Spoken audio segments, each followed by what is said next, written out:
for us, and I know we are going to be blessed. I know our time will definitely worth it. Thank you, Mama Vision, our Royal Highness, Ayodele Fashoye. Thank you for yesterday. Thank you for joining in. I have seen Mrs. Bridget Eleshi earlier. She joined in, and then I think maybe she dashed out. I know that she's going to come back because she said she will attend the whole 3 days. So thank you very much. So you are all welcome to the Empowered Couples Forum celebration of the International Day of the Family. We started on Thursday, yesterday, Friday, and then today, by the grace of God, we will be rounding off powerfully. And we've got our guest speaker in the house. I will leave all the other pleasantries for after the talk. I want us to get, the juice of the old thing that God has prepared for us tonight. And our guest speaker is right about now in the building. Just going to be calling up his profile and reading. I know I've sent it earlier for us, but I will just give a brief recap in case there's anybody who hasn't seen or heard about him. So John Omiyale is a passionate men's mentor, a relationship coach, author, speaker, who is committed to helping men lead purposeful lives, build healthy relationships, and thrive in marriage and family life. He is known widely as the voice to men. John has spent years mentoring men, guiding them through personal growth, emotional healing, marital challenges, and intentional leadership. As co-founder of Singles and Spouses Consult Nigeria and Singles and Spouses Canada alongside his wife Uzamaka Oluwatosin Omiyale, he has helped singles and couples across Africa and the diaspora navigate premarital preparation, post-marital counseling, infidelity recovery, and relationship transformation. John is the creator of the impactful 30-day Men Arise Challenge, a transformational mentorship initiative designed to awaken purpose, discipline, and emotional strength in men. He is also the co-author of the book Sign a Prenup: What Every Couple Must Agree to Do Before They Say I Do, helping couples build intentional foundations before marriage. With a practical, faith-driven, and deeply relatable approach, John continues to mentor men globally while empowering couples to build stronger homes, healthier marriages, and lasting legacies. He is happily married to his best friend, Uzamaka, and together they are raising 3 sons while serving as marriage and family life mentors to many families around the world. Ladies, I will speak to ladies first of all. You are most fortunate because what you're going to be hearing tonight, somebody has said when you attend a webinar, a conference, a seminar, whatever it is, attend for yourself first of all. You are here, first of all, for yourself. You have not come to listen, to take back to your spouse.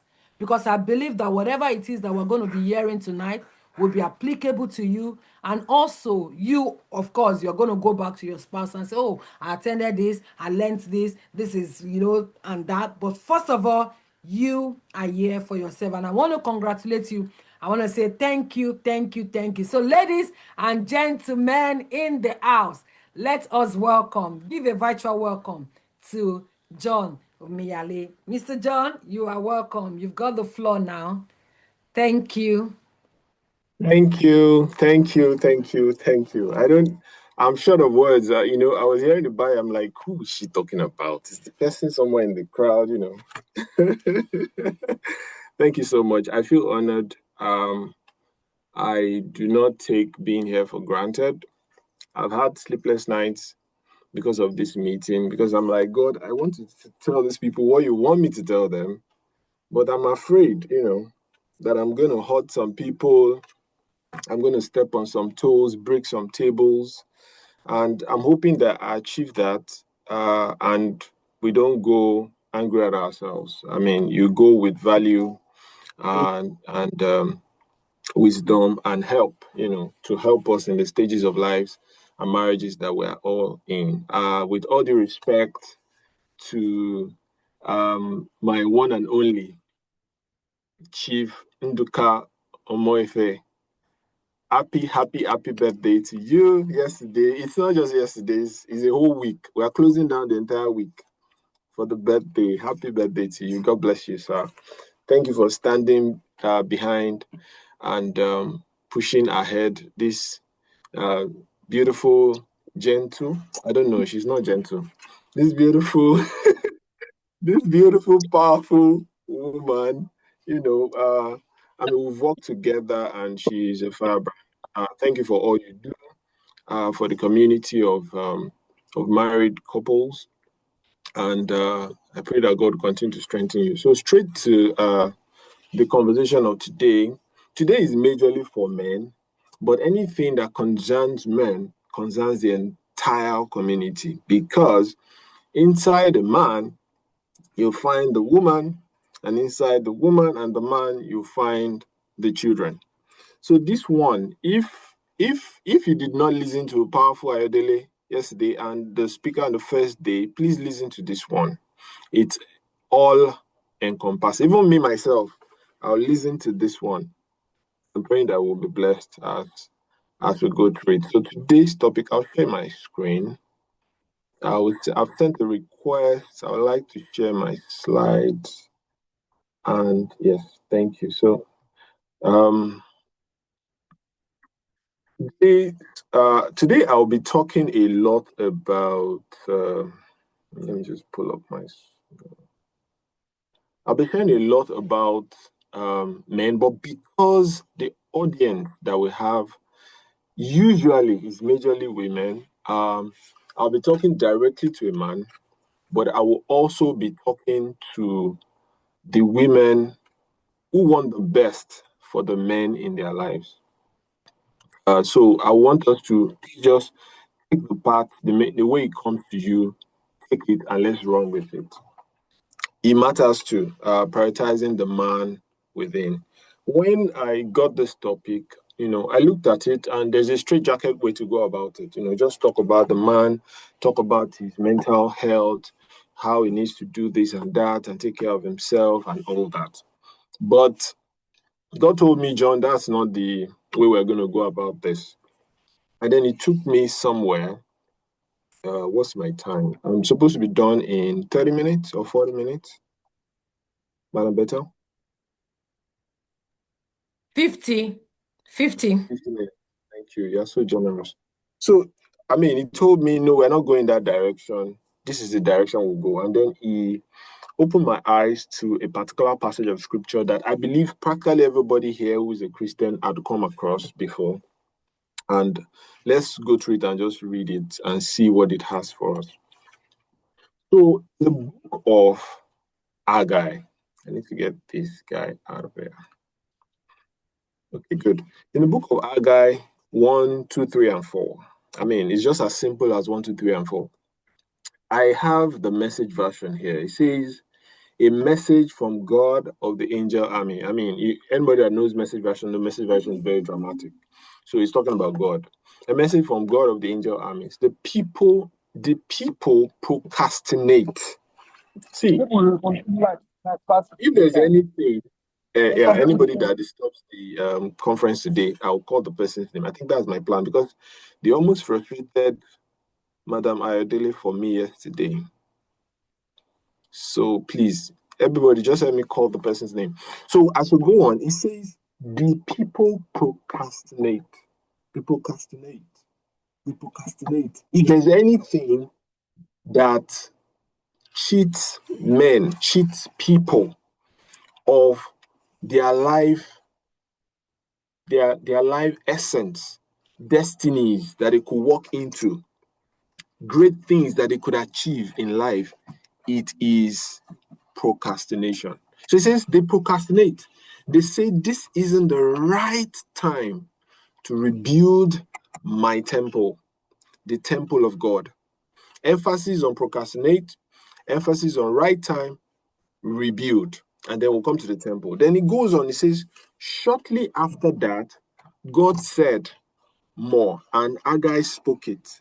And what did God say? God says, how is it that it is the right time? So sorry about that. How is it that it's the right time for you to live in your fine new homes while the home, God's temple, is in ruins? When I got this text and the interpretation that God brought out of it for me as concerns today's topic, I was so shocked and so blessed that it took me hours myself to digest this. God is saying we are not focusing on the right thing. We're not focusing on the right thing. As men, we're not focusing on the right thing. As wives, we're not focusing on the right things. You're looking at him and you're saying, oh, you're not you, we can do better. We can make so. This is our target, financial target. This is our business proposal. This is a portfolio we need to build. This and this and that. But God is saying there's something else to focus on, and that is my temple.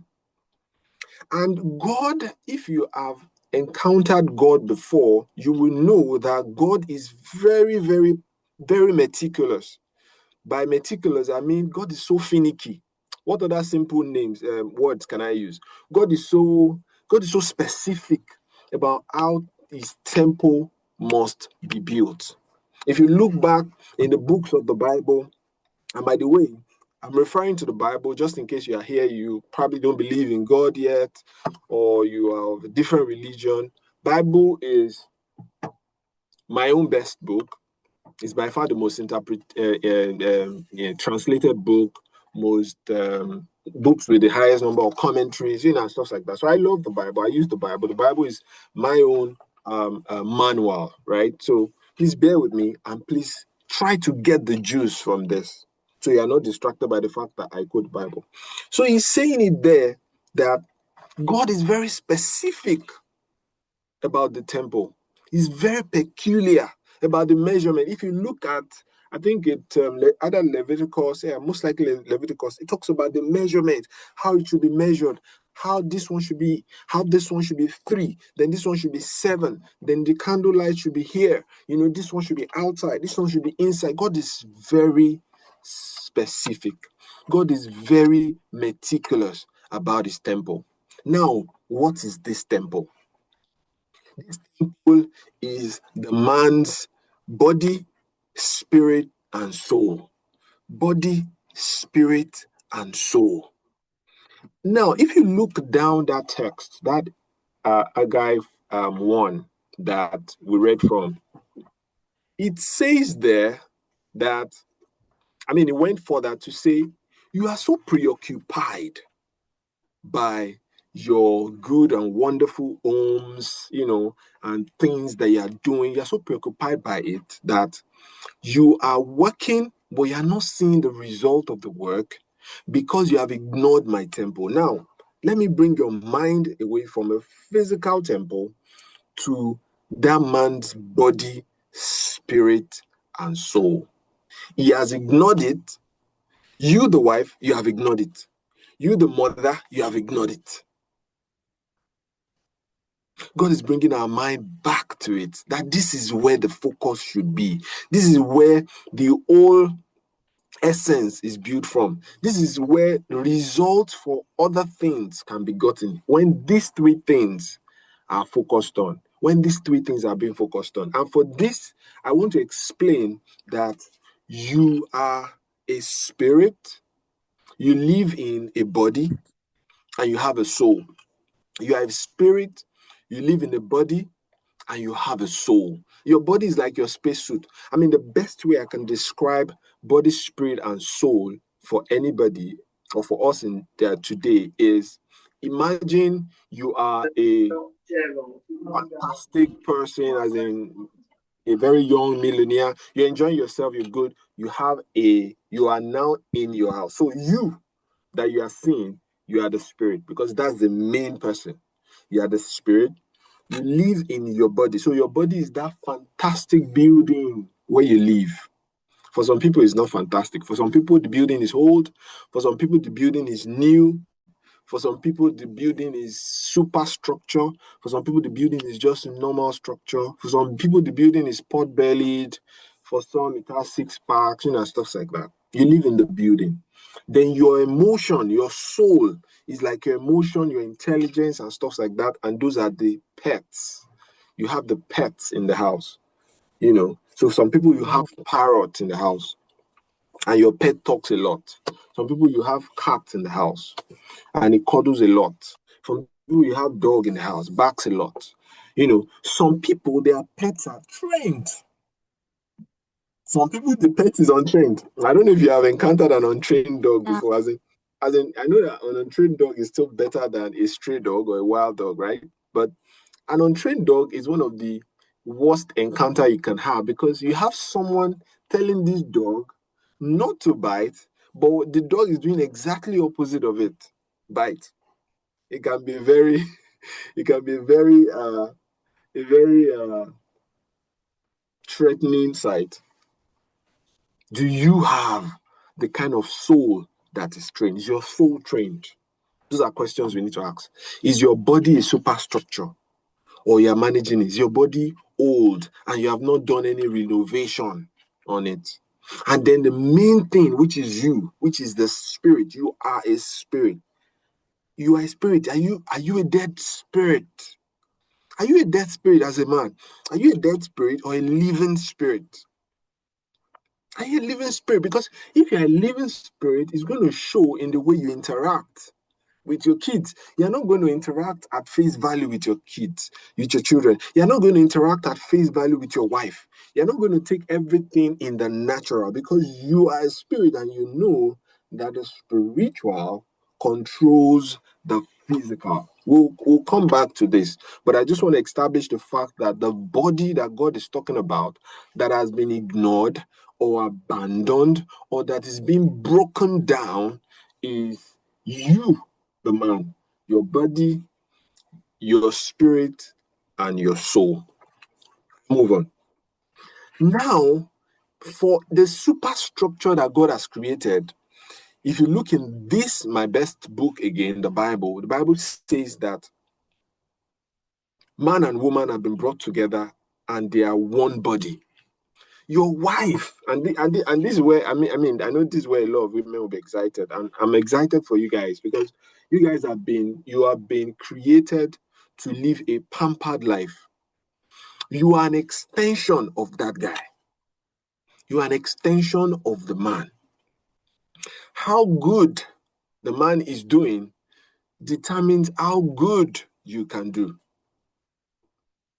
How aware, spiritually aware the man is determines how well taken care of you will be.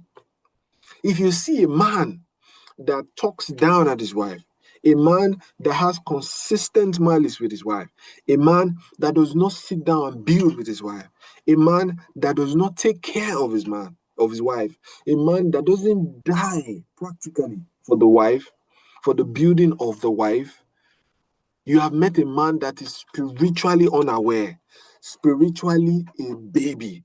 So you have in most homes nowadays a spiritually grown woman holding a baby, a toddler, maybe in some good cases, a very young, what they call their name, preteens, only a young preteen as the husband in the spiritual sense. Yes, I know he's wearing papa's cap. I know he has his regalia, African regalia, whatever he wears. He has his tuxedo and suit and looks smart. He has his business and he's doing very good. He's moving forward. You are living in fantastic triplex and you have your skyscraper and all that. Fantastic cars. But if you see the spiritual view of what is going on, you will be seeing a spiritually matured woman holding a toddler, a spiritual toddler, because he's completely unaware of what's going on in the spirit realm. He's completely unattuned with his spiritual, and the spiritual is his essence. So we'll be touching on this. We'll be touching on this today. But I just want to establish with this that a wife is not a separate entity from her husband. You're not separate from him. That is where divorce starts. That's where issues in the marriage start. That's where the devil gets to have a foothold in your relationship, in your marriage. When you start to cause that demarcation, God has said, let nobody. In fact, God did not even exclude you and your husband. He said, what I have joined together, let no man put asunder. You are not supposed to put asunder. You are an extension of him. So whatever happens with the spirit affects you. Whatever happens with the body affects you. Whatever happens with his soul, his emotions, his intelligence, and all that affects you. When a man neglects his wife, as in not paying attention to his wife, it shows that he's spiritually unaware or he's spiritually a child. But what it does to him is slowly weakens his own body. It weakens his own essence. It tears down whatever he's building, whatever superstructure he thinks he's building, it's tearing it down. Look at them. Look at examples. I don't want to mention names, but I mean, you have names around you. Yeah, there's one that is going on right now in the space, in the social media space, that you have built empire, you have built the kind of honor that people see. Then something happens to the marriage, and everything comes crashing. Day after day, you see men who have great empires, who have who are great in their profession, great in their businesses, not being aware of what's going on in their spiritual. And because they miss their spiritual, they miss focusing on their wife, they miss it. So a wise man doesn't only focus on himself, he also focuses on that body that has been entrusted in his hands. I mean, several years ago, I we got married, and I felt like we needed to continue to attend my parents' church. So because I was already committed in some ways in the church, and then I married, and then I told my wife, "Oh, you join us, and we'll do this together." And then my wife said she wasn't getting much from the church because the reason the fact that they had to translate Yoruba to English, and the English is not really like our own English and all that. Not to go into too much of the details, it got to the point where either she goes to church and she doesn't get blessed, or she doesn't go. And then I'm looking at myself and I'm like, I'm good. I'm moving forward. I'm fine. Everything is going fine with me, but it doesn't seem like everything is going fine with my wife. Before you know it, when you ignore things like that, you become unequally yoked. So you are at a frequency, you know something, you are spitting something, you have some sort of knowledge, your wife doesn't. You lose yourself. Thank God we got ourselves in good time. And then we came together, prayed about it, asked God to show us our own church. And a couple of weeks after we made some moves, visited some churches, God showed us the best church to go. And we've been in that church for years. And now my wife, in fact, the moment we got that church, my wife did the introductory class, believers class, and joined the department before I could even think of it. Because I think then my schedule was really funny. So I wasn't always available. And before I realized my wife has joined the department, what am I waiting for? And then before I now started catching up. Meanwhile, I was the one that seemed to be at the forefront before. I would have missed huge opportunity just because I paid attention to myself. I didn't pay attention to my wife. So if you are a man, you are here today, you are not just hearing that you should pay attention to yourself, but pay attention to your wife. What's going on with that woman? A lot of women are here. I wish I could see our faces. A lot of women are here and they are looking put together. They're looking like they're holding it together, but there's a lot that is going wrong just because the one who is in charge of the business, the one who is in charge of this family, the one that's been given the instructional order to make sure every structure, this structure in this family is a superstructure, has not just only neglected himself, he has neglected his wife, or he has paid attention to himself and he has paid less attention or no attention to his wife. Never should it be heard again that you are a man and you are not paying attention to your wife. You are not hearing it from John, you are hearing it from God. Am I very qualified to say this? No, but I was qualified by God. A long story. Federal Palace Hotel, Abuja, some couple of years ago, when God said, John, speak to men. I fought though. I fought for years. But maybe I'll leave that story for another year because I know men know they listen generally. I know some men listen. I know Sir Nduka is here. And he has been here since day one. So men listen. But generally, men won't listen. Men won't pay for conference. Men won't show up. If you count the number of men that are here now, there are few. And kudos to you guys. If you are here, you're a man, kudos to you. If you have a man is not here, please send the link and get them to join.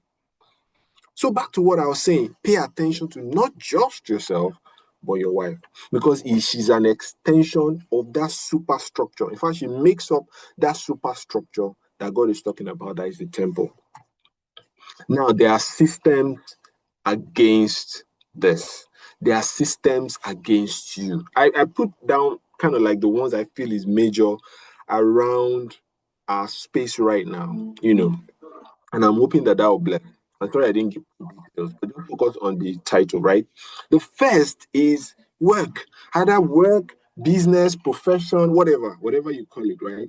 Work this day is so crippling and so sneaky that we do not realize that several hours, several days, several weeks, and months, and years of our lives are eroding away just to work.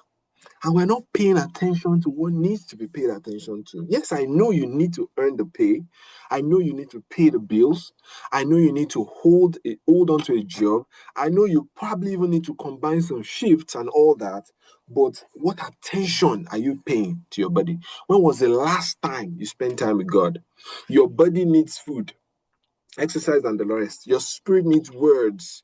When was the last time you received something from God? When was the last time you sat down and even meditated on your life? Like, oh, where am I coming from? Where am I going to? How far have I come? When was the last time? As a man, when was the last time? Or is it just the circles of work, football? I think football, as is soccer, like we call it in Canada. Football is by far like the biggest sport in UK, right?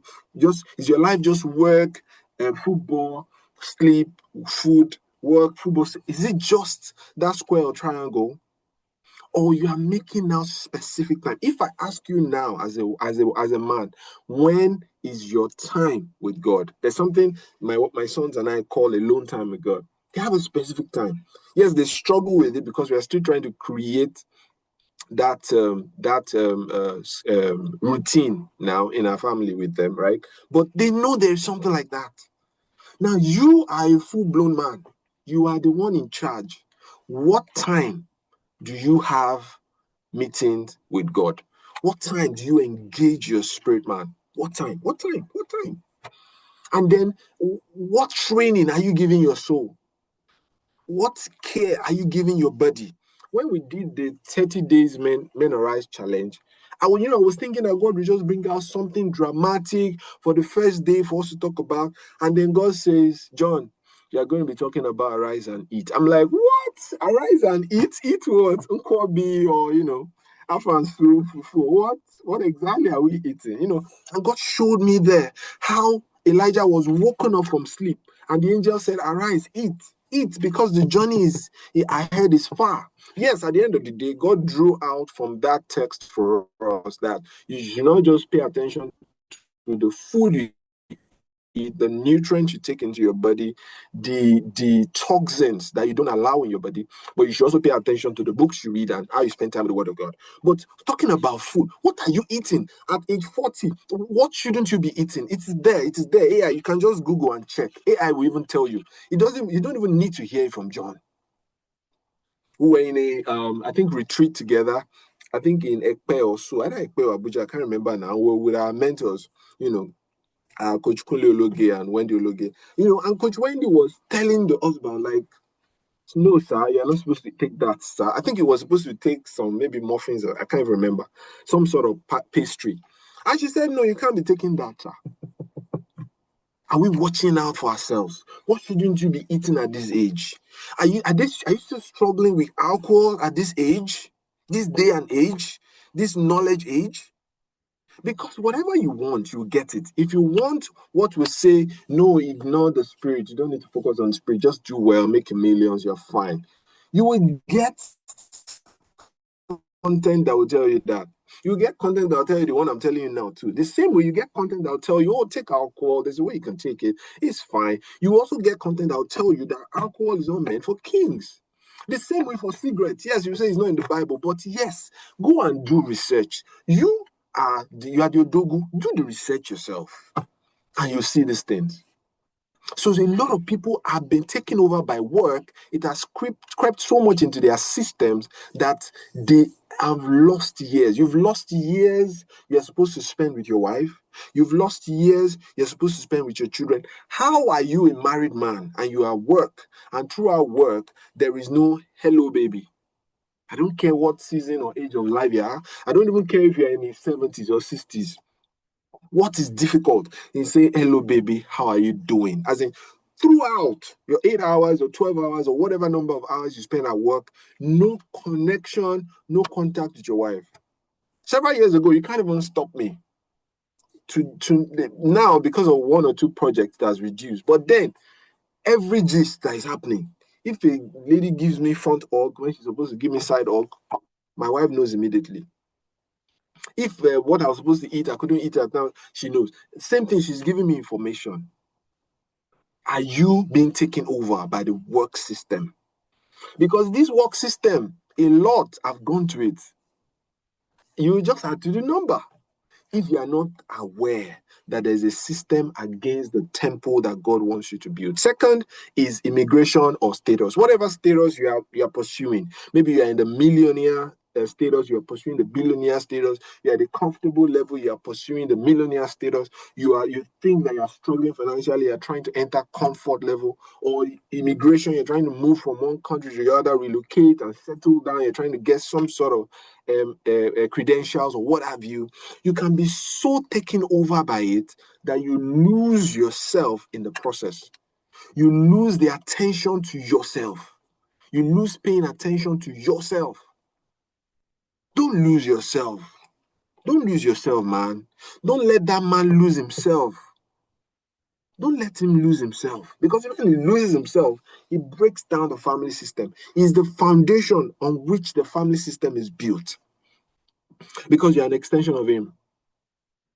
What are you pursuing that is standing against you building?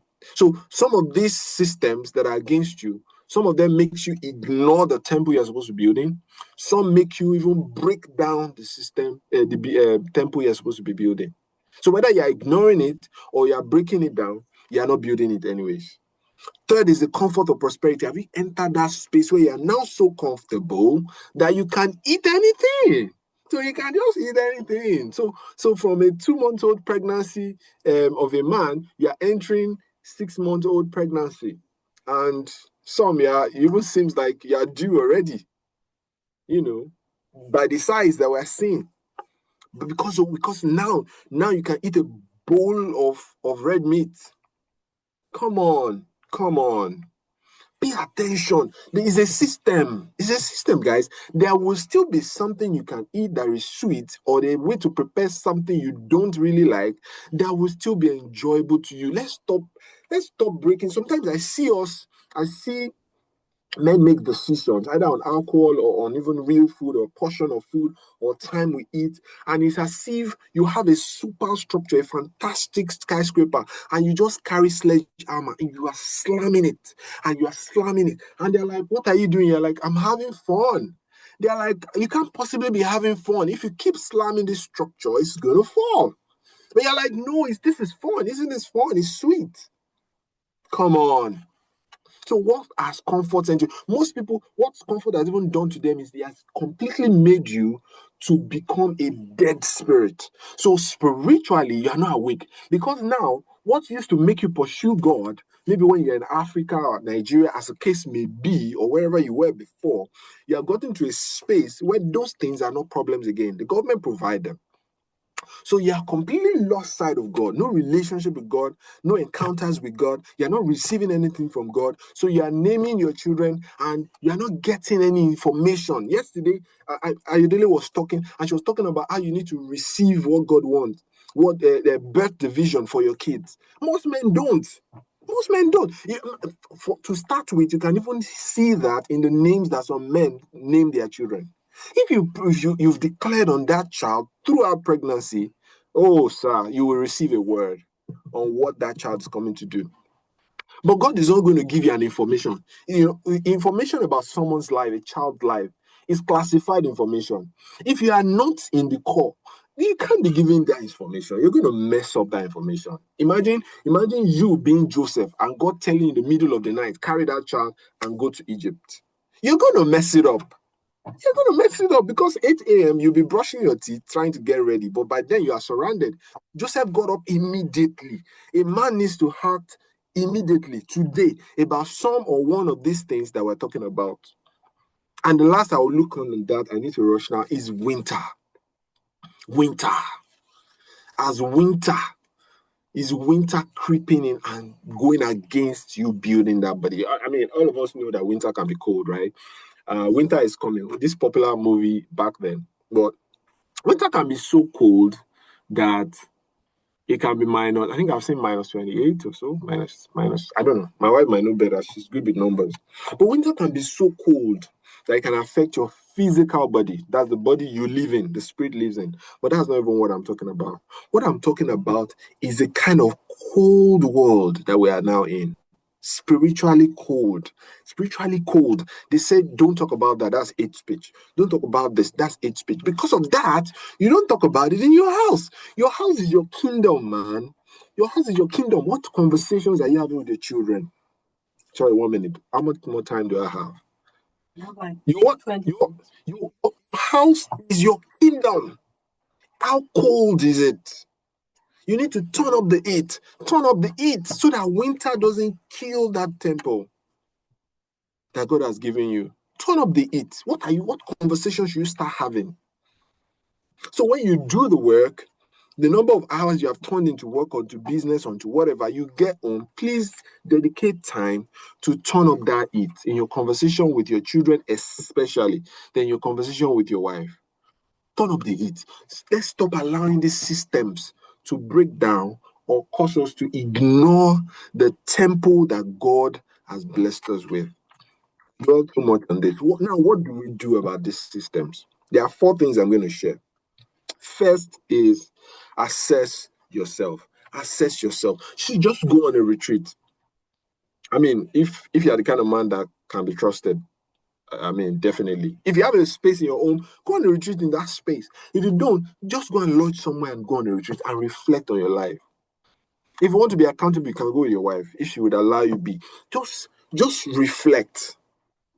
Just reflect. A man who doesn't examine himself, you will eventually, you will drift so far away that you can be on 180 kilometers per hour speed in the south direction when you're supposed to be going to North London.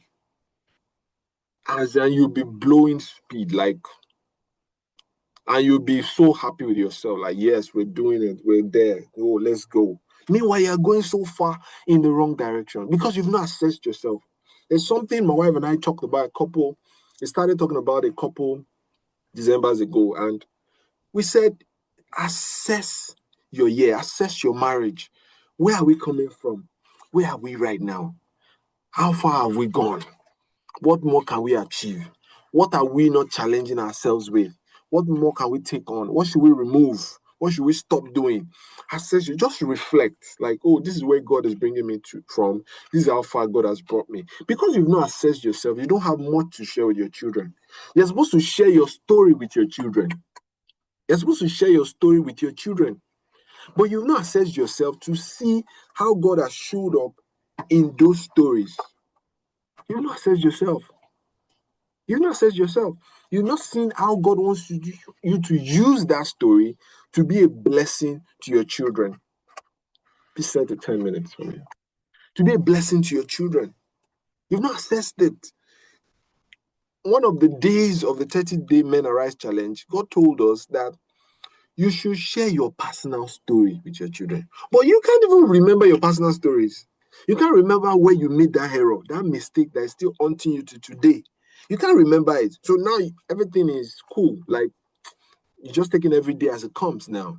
not remembering that you made an error that led you to this path.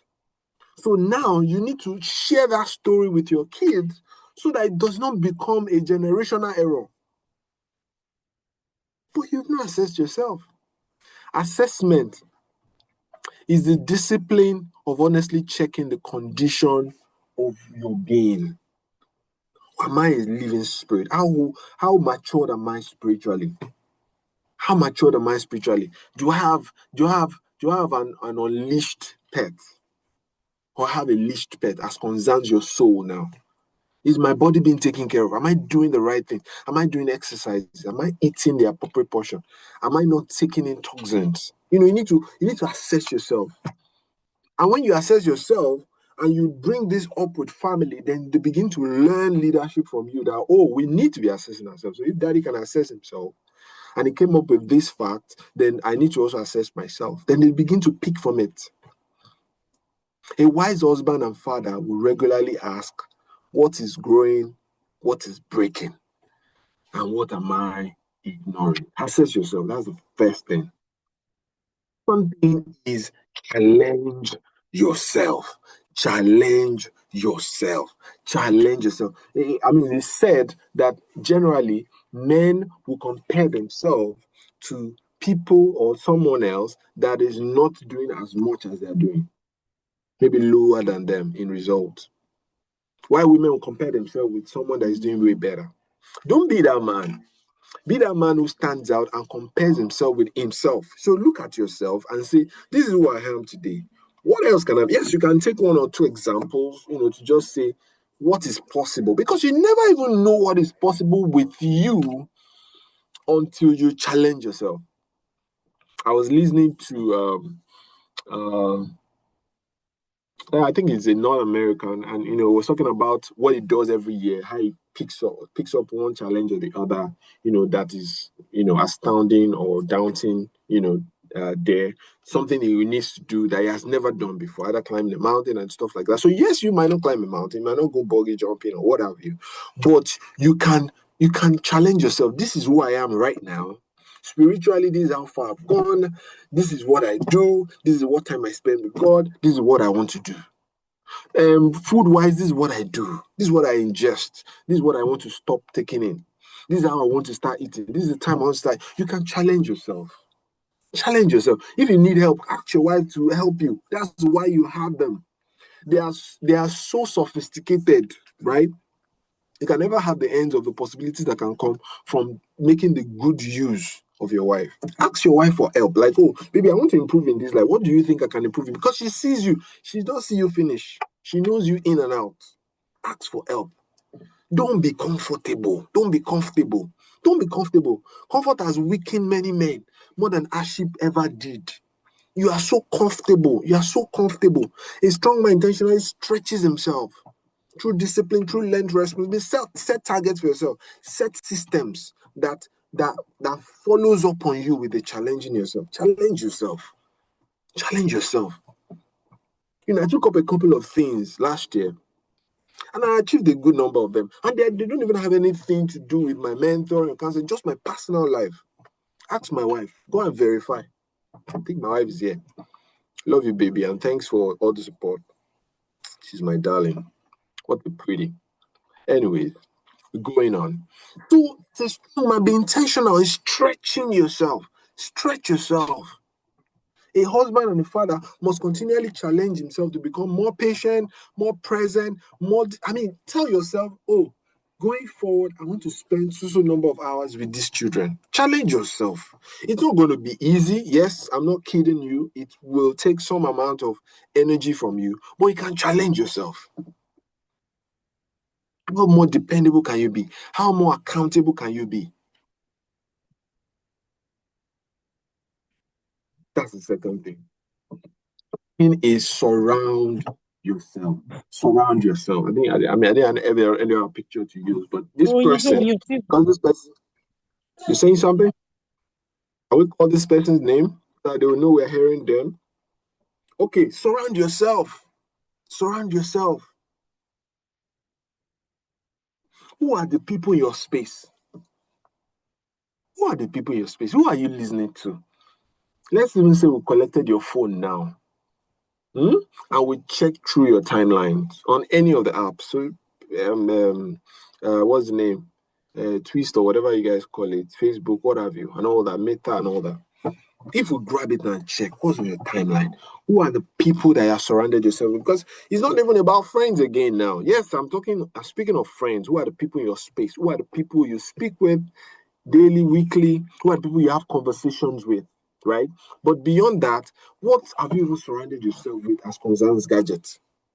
Even though God sent to us also in the 30-day Men Arise Challenge, and you should look for that 30-day Men Arise Challenge. You have a man, you are a man, you have a man in your life, encourage him to just go to our YouTube channel. You'll find the 30 days. All the 30 days are there, they are accessible to the public. One of the things God said also is that come out of the box. Yeah, I know what we popularly know or hear is think outside the box. This one, God says, come outside of the box. That phone is a box. That laptop is a box. Anything you think of is a box. Even the one that is not box shape, they call it Xbox. I don't think it's box shape. All is box. Come out of that box. Let's even do without it for a while. Do without the social media for a while and see how well you will improve, how clearer you will see. A lot of men you are not seeing what you need to be seeing because you are not listening to what you're supposed to be listening to. You are not hearing what you're supposed to be hearing. You are not. You are not. Surround yourself. The environment around a man eventually shapes the man within. A man needs wise voices, healthy friendships, mentors, accountability partners, relationship that will sharpen and shaping your character, rather than the one that will just drain you or the one that will just fill you with garbage. The way a good number of men live their life is as good as an homeless that goes to the dung or to the bins, to the waste bins, and just eats anything that is there. What are you feeding your mind with? It's crippling.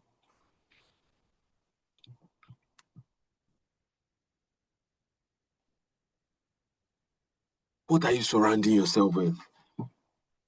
As a man, as a father, you should surround yourself with wisdom, surround yourself with truth, surround yourself with godly influence that will create stability for you. I know if it creates stability for you, it will affect your family positively. And lastly, benchmark yourself. Benchmark yourself because standard, truth, and the likes, they are fast becoming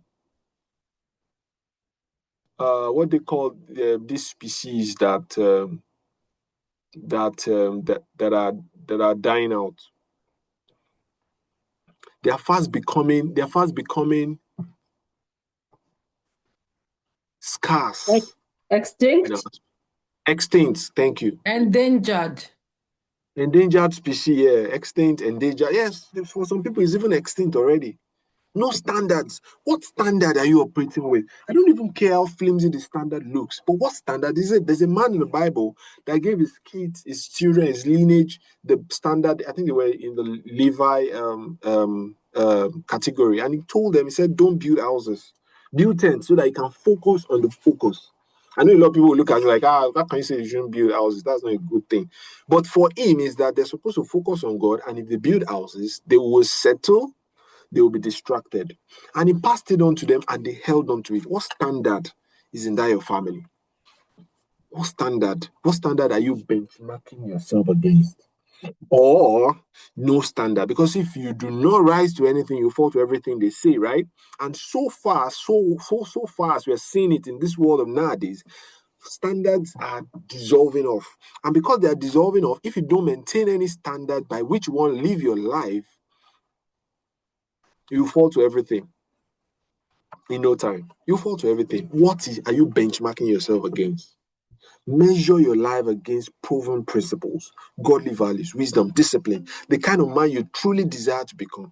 A wise husband and father will regularly compare his habits, his leadership, his marriage, his health, spiritual life against high standards so that he can keep growing intentionally rather than living accidentally. I'm hoping that with these few points of mine, I've been able to convey to you that you are the temple that God is very meticulous about, very specific about, and He wants you to pay attention to you, His spirit, to the body that you live in, and to that soul that you got, the emotion, the intelligence, and what have you that you have.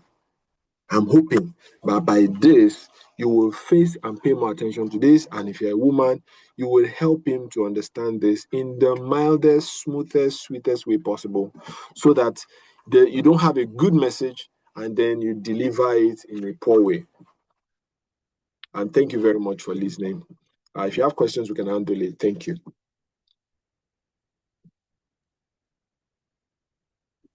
I don't know what to say. God, what manner of words have you sent to us tonight? Lord, thank you. You know, I said at the beginning that you are here for yourself. Sincerely, these words were all mine. I'm glad that I'm here for myself. My husband is here for himself. I know it's the men's session, but every single thing that God has spoken to you, Mr. John, spoken through you, Mr. John, tonight, has been something that we all need, something that I need. I need to hear it again and again. Thank you. Thank you. Your wife is saying thank you, baby. Yeah, Mr. Umefe, thank you, baby. Oh. You people, you want to oh, I trust my sister. I trust my sister now. Hey, God, thank you so much for these words.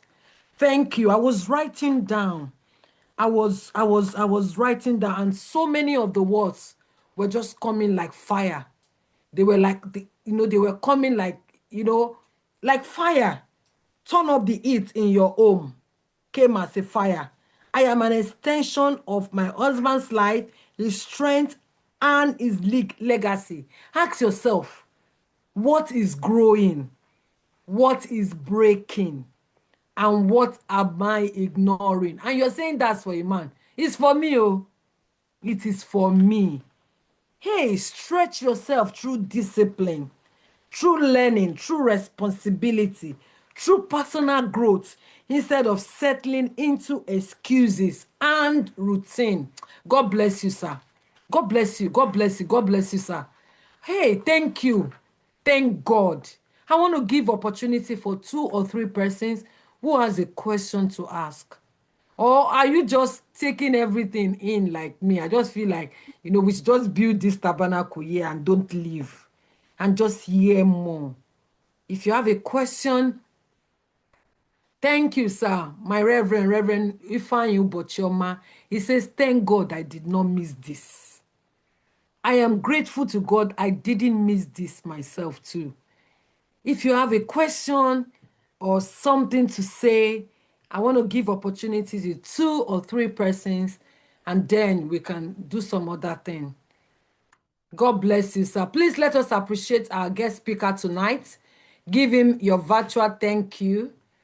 Use the reaction icon and just, pour out all that you can, all the loves, all the clap, all the thumbs up, all the appreciation. Thank you so much, sir. Thank you, sir.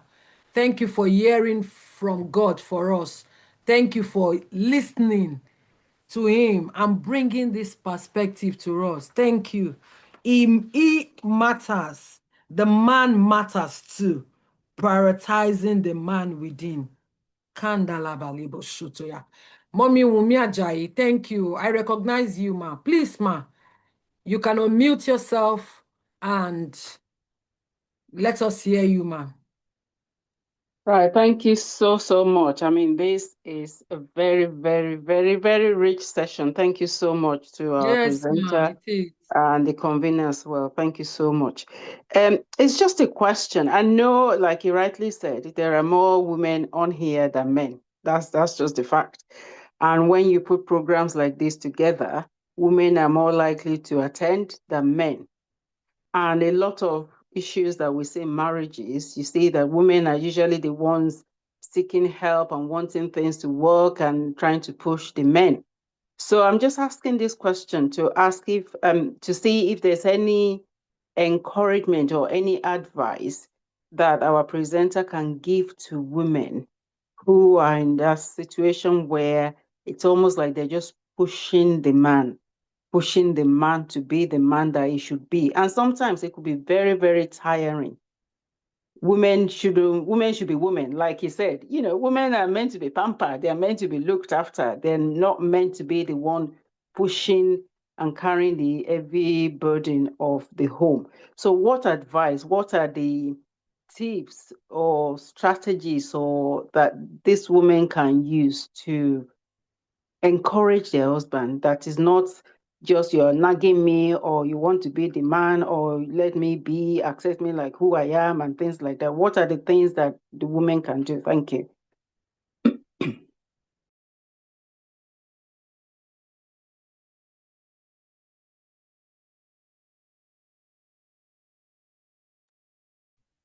Mr. John, sir. Okay, Okay. yeah, Yes. that's a very tough question. Anyways, so there are different categories. That question is very dependent on the exact kind of man you're talking about. So there have been, I mean, in the counseling session room, we've experienced several cases where you are dealing with a man who is spiritually immature. Is understandable.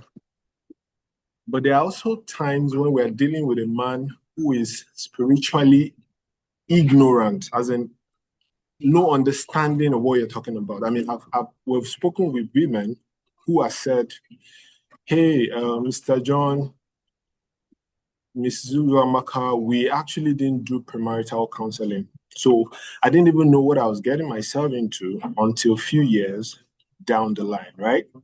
So what I would say is, irrespective of this, the kind of man you're dealing with, the first thing is to understand what you're dealing with. So if you're dealing with a child, and when I mean a child now, I mean a spiritually childish man, you cannot beat the child or ignore the child to train the child. You will have to subject the man in a very, very, very trickish manner, very soft manner to the kind of training that can get this man to be at least spiritual awake enough not to throw the entire family off course. So it's painful, right, to say, it's bitter to swallow, but you need to tread softly in such cases. But if you are with a man that is spiritually awake, but estranged or derailed, then this one can be brought into the kind of room where you can say, oh, we're taking you accountable for this or that. You know you're supposed to do this. You have not done that. What are we doing about it? So at the end of the day, I will not advise any woman to apply force, to nag, to do silent treatment, or to compare the man and say, can you see that's a man that is talking? Can you see what a man just said? Look at where the moment you do that, you have lost him completely. So you want to keep him in the kind of space where you know the target you have, you know the wish that you have, and then you are following him up with systems that can help him grow, with information that can help him develop, with call outs that can help him to become more accountable until it gets to the point where he can match up to that expectation that you have of him. So it's very tailored. It's supposed to be tailored based on the kind of man you're talking about. But that's the best I can share as concerns this. You just have to tread softly.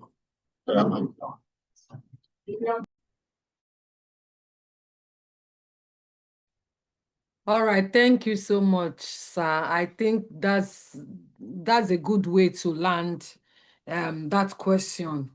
Yes, I have a question myself, but before then, I would give opportunity to Mr. Nat Iwomi. I think he sent a message that he would like to say something. Mr. Nat Iwomi Nathaniel, are you here? Yeah, good evening, everyone. I Good think evening. it can be very interesting for these two sessions. Although I came in late today because I'm an altar pastor, so today has been very busy for me. I came in late. The lady that spoke yesterday talking about child upbringing, at least, although my kids are grown up, but I learned a lot there. Please, I just want to say, please, if such opportunity comes again, please, you people should not hesitate to actually inform me, because actually that yesterday on, I learned a lot that I can still use in my church. I want to appreciate the guest of everyone that has spoken in this very session. It has been great. I've learned something. Thank you very much. And Mr. My friend, Mr. Nduka, I really want to thank you at least for sending me this link. I'd be very grateful that they had been helpful. So thank you, madam. At least, thank you, madam. I really appreciate. I've gained a lot. Thank you. That's what I want to say. So that's back to you. Okay. Thank Thank you you. so much, sir. Thank you. So, there was something that I wanted to do for all our guest speaker. Thank you, Mr. Nathaniel Iwomi, for bringing that up. I wanted to share their handle and then to share some of the things that they do so that if you want to, listen to them more, follow them, you'll be able to get it. So I'm going to share that with us to all the broadcast messages. They are worth following. Ayodele, our Royal Highness Ayodele, she's something else. Yesterday was just like a tip. And Mr. John today, hey, God has reintroduced you to me. You know that prayer that our mentor used to say, that go and pray and say, God, I have seen another light, and I'm grateful to God for your life. I'm grateful to God that, the three people he led me to immediately when we started talking about this conference, none of you said no. And it was just the three of you I asked. I'm grateful I asked another woman. And if I tell you, you will see the reason why, she wasn't here. Is Mrs. Kochebuka's wife. So you know that they had a program. Yeah. But it was four of you, and then three of you. I'm grateful to God that I was led to you, and just the word that this community that God is helping me to build needs to hear at this time is what you have brought to us. God bless you. Dorcas wanted to say something. I think I saw your text. It's flashing. Um, if anybody is saying saw anything, 30 seconds. Dorcas, are you still here? Okay, so while she's trying to be here, I want to sincerely appreciate everybody. My question has to do with a case of, I know you are an infidelity recovery coach. Sometime last year, we had invited you and your wife, and you spoke to our community. You helped us to, I think we had conversation around infidelity, what to do, how you should have a fidelity plan, how you can help each other to, overcome some of the things that some couples go through in terms of fidelity. Now, I want to ask, a case where the man has gone out of the marriage and he has done, had a sexual intercourse with another person, and then the wife finds out, and then you find out that the woman is still the one trying to, make the man come back, to stand, to do everything, trying to make the marriage work. And the man is not okay. This thing was told to me, so it's not like and the man is not trying to like help himself. He's not, according to her, he's not doing anything that makes her want to trust him again. Is not being accountable, he still goes out and will not even check on her and all those things. So how will such woman navigate those kind of winter period, if I may put it that way? Thank you. That's a very, very important question, and it's rampant, matter of fact. But it has like few branches. Like it could be that you're dealing with a man uh, that is a serial cheat. Like it's a content of the person's character. So the person is not really repentant. Maybe the person is not the kind of person that didn't confess but was caught. you know, in that kind of state, they're not done yet, right? And they're still looking to go back. And but so it depends. Maybe the person is spiritually immature. Also, person is not. They don't have good understanding of what is at stake because of this path that they are following, right? So, but what I want to dwell more on is what accountability system is holding both of them. So you're trying to go through a recovery from infidelity. Who are the experts that you're working with, or counselor, or accountability partners that you're working with? How are they holding this person down, to what they're supposed to be doing daily or doing weekly or monthly, how they're supposed to earn back trust, or how they're supposed to build their fidelity plan so that they don't go out of line again or open the edge again. A good number of these things, a good number of people don't know. I mean, most cases, before people started talking about infidelity recovery and it became a thing or an area of expertise that people study and come out to work as, what they would normally would say to infidelity is just apologize to the person, tell him sorry or tell her sorry and move on. But it's usually not like that. There's healing process that the cheater has to go through, healing process that the cheatee, if there's anything like that, also has to go through. So is the person that is a cheater has a lot to recover from, and the person that was cheated on also has a lot to recover from. And they cannot pass through it by autopilot. If they can pass through it by autopilot, infidelity won't have ruined families, ruined destinies and lineages, right? So they need to work by a system. What system are they working by? So who is holding that person accountable? Who is working with them? Might now be from there we can now take it on track. Okay, you're working with them. What is the work? Who is this guy? Who is this person? What level is this person at? And what structure have you put in place to be able to help him to get back? So for some men, what they even need to learn first is they need to be exposed to knowledge. Some don't even know what's going on. They just think they're having fun, or they have entered some kind of level of prosperity, and they are celebrity cheaters. Some are going through midlife crises. That's what they are dealing with that have pushed them in that direction. They've been with this woman for 10 years or 10 years plus, and they're telling themselves, oh, there are better girls out there. So they are deluded. So what they first need is even knowledge. So maybe this man doesn't even have knowledge. Before you now start talking about knowledge of accountability system, how he needs to be accountable to his wife, knowledge of gaining back trust, how he needs to gain back the woman's trust. A lot might be missing in that space. So, what system are they working with? And from there, we can now take it up that, what exactly do they need to learn, or do they need to tools do they need to use to be able to recover and recover well? Definitely to take time, but if you don't follow the process, time doesn't heal.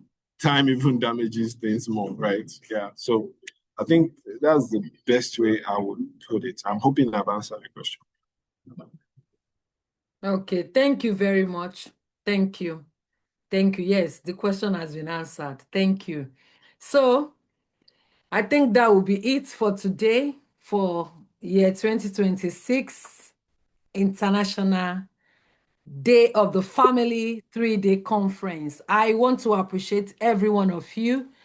First of all, I want to appreciate my husband, Ndus Bobo, the one and only Dragon Lord, the one and only servicing officer, one of Olona.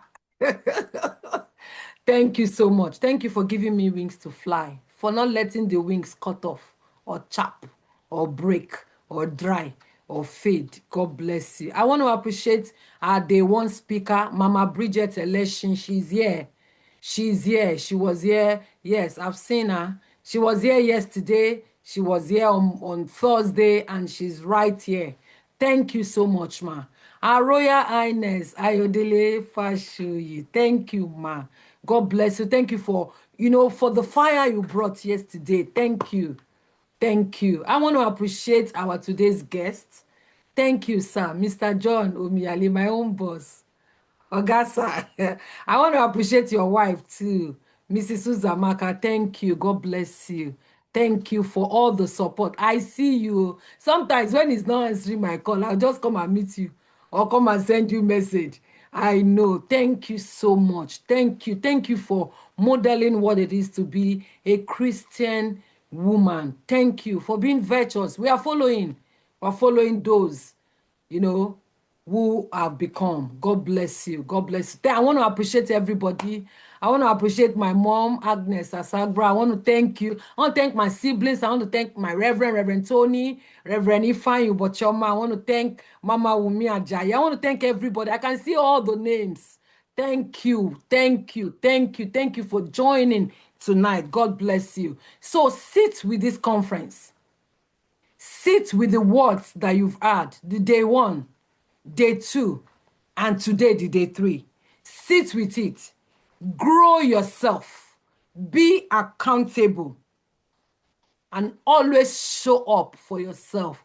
You are first of all doing anything you're doing for yourself, then it becomes an extension to another person, to your husband, and then to your children. We shall become.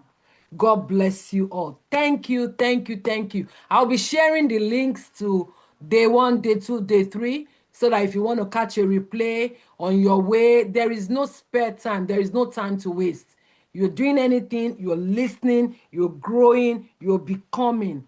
You're walking on the way. That is it. You're waiting for your child in school. You're doing something better for yourself. You're not just, oh, they've not come. You bring out your books. You bring out your notes. You are writing. You're jotting. You're listening. You're doing. That is how we grow. That is how the community gets better. Thank you so much. My number one. No, she's not. She's not a hype woman. No, no. No, she's more than a sister. I don't even know what to call her, but she's my sister. Oh. Kate Emmanuel, thank you. Thank you. God bless you. You and your husband. I see you people everywhere. Thank you so much. Thank you. Thank you, my other siblings that are here. I am grateful.